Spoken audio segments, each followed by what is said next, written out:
Buenas, estimados estudiantes, procederemos a abarcar el tema propuesto para esta semana según las orientaciones académicas para el nivel de noveno año. Recordemos que anteriormente habíamos hablado acerca de los géneros literarios cuando debieron leer lo perteneciente a la narrativa, que en este caso fue cuento. Para esta semana se nos propone la lectura de un ensayo, que es un género literario totalmente diferente a un cuento en este caso. El género literario ensayo consiste en la exposición de ideas que hace un escritor sobre un determinado tema, es decir, no nos vamos a encontrar con una historia contada por un narrador donde intervienen personajes, lugares, sino más bien es un escrito donde se expone un punto de vista de un autor por un tema ya sea político, social, económico, y en este caso deben leer las obras Derechos Políticos y Condicionamiento Social e Inteligencia Sojuzgada de la escritora Yadira Calvo. Ella es costarricense. Son dos, ¿ok? Repito, uno recibe el nombre de Derechos Políticos y Condicionamiento Social y el otro se llama Inteligencia Sojuzgada. Se toman de su libro La mujer víctima y cómplice y los pueden encontrar de la página 116 a la 133 en la antología de lecturas. Recordemos que en el libro de texto lo que vamos a encontrar es referencia y práctica. Importante que sepan, ¿verdad?, que en estos ensayos, que son dos, nos vamos a encontrar con una escritora que expone su punto de vista acerca de la forma en cómo la mujer ha tenido que luchar para conseguir sus derechos y para sobresalir en la sociedad.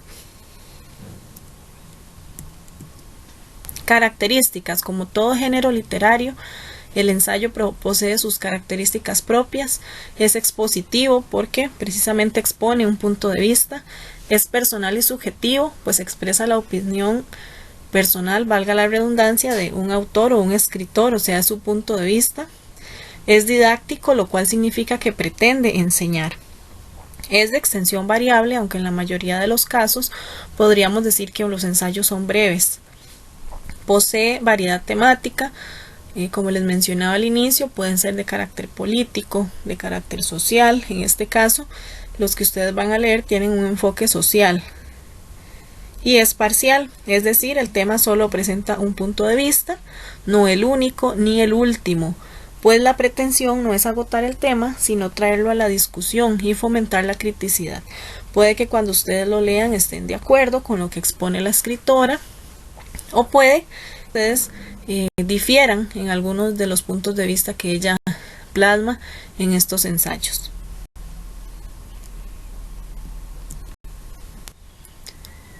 Cuando hablamos en semanas atrás acerca del cuento, yo les mencioné, ¿verdad?, y repasamos los elementos propios de este género. Anteriormente, ustedes en séptimo y octavo más bien han analizado también que, por ejemplo, el cuento presenta un tipo de narrador, que los espacios, ¿verdad? Cada género literario tiene elementos que son importantes.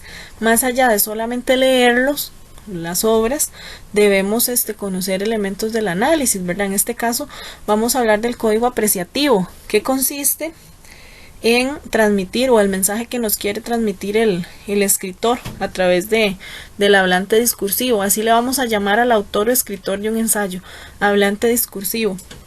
Y cuando escribe, precisamente quiere transmitirnos un código apreciativo por medio de dos funciones.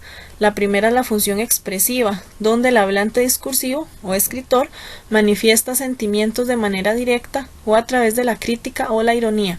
Ojo, entonces la función expresiva tiene que ver con los sentimientos. Veamos el ejemplo. En cada costarricense vive un abogado defensor de sus derechos, de sus equivocaciones y de aciertos. Y luego tenemos una función ideológica, connotativa o apelativa, que más bien lo que quiere manifestar es un carácter didáctico, o sea, un punto de vista. Y trata de influir en el receptor, muchas veces mediante órdenes, mandatos, sugerencias o ruegos. Es mezquino en el juzgar y aspira a generosidad cuando es juzgado.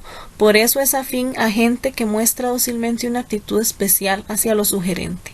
Cree con firmeza en la influencia, en el nombre, en lo aparente. Vean que en este ejemplo se está haciendo una crítica a la mezquinidad de una persona, al hecho de ser dócil, a una actitud que más bien lo que hace es dejarse influenciar.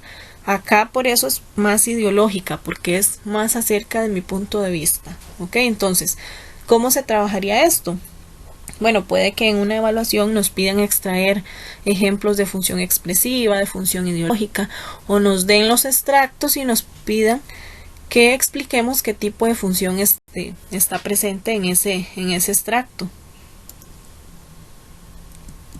Recursos literarios, bueno, ¿qué son? Precisamente también elementos que vamos a encontrar en un ensayo.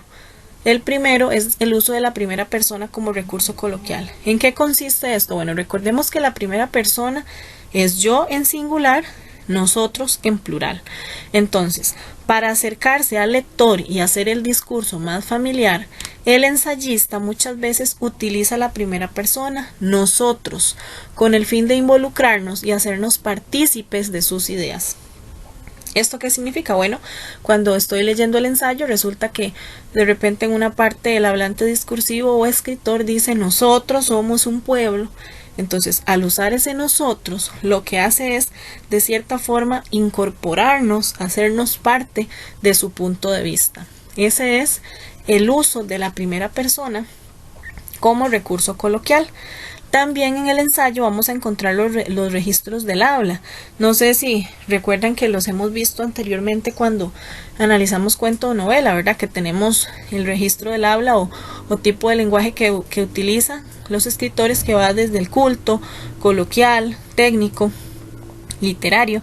En este caso puedo decirles, sin temor a equivocarme, que en el ensayo predomina el estilo o el registro del habla culto, porque recordemos que el culto es cuando van a haber palabritas que de una u otra forma no son propias de nuestro habla cotidiana, entonces tenemos inclusive que buscarlas en un diccionario para entenderlas, pero también recordemos que depende mucho del extracto que nos den de cada obra, ¿verdad? Porque puede ser que en un pedacito de la obra sí había registro del habla coloquial y en otro había culto.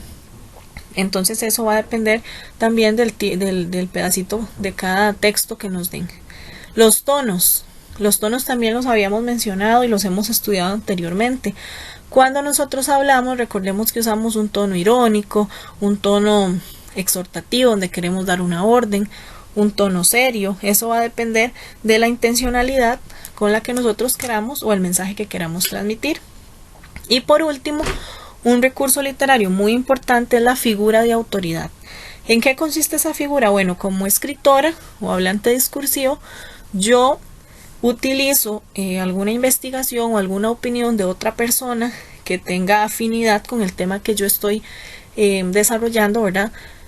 Obviamente tienen que ser profesionales de distintas áreas para apoyar mi criterio. Entonces el ensayista hace referencia a profesionales de distintas áreas, textos o investigaciones con el fin de dar veracidad a sus hechos. Entonces de repente yo estoy leyendo el ensayo, dice por allá que en una tesis publicada o según las palabras de X persona, ¿verdad? Y se hace referencia a alguien como profesional o con alguna investigación, eso es la figura de autoridad. Y eso lo que hace es tratar, digamos, de darle credibilidad a mi opinión o mi criterio desarrollado precisamente en el ensayo. Y en este caso, de los que ustedes van a ver, de inteligencia sojuzgada, sí se utiliza la figura de autoridad. La escritora, hay momentos en los que hace referencia a otros profesionales para ella, de cierta forma, darle más veracidad a sus ideas. Y de esta manera damos por terminada la clase que corresponde a esta semana. Muchas gracias.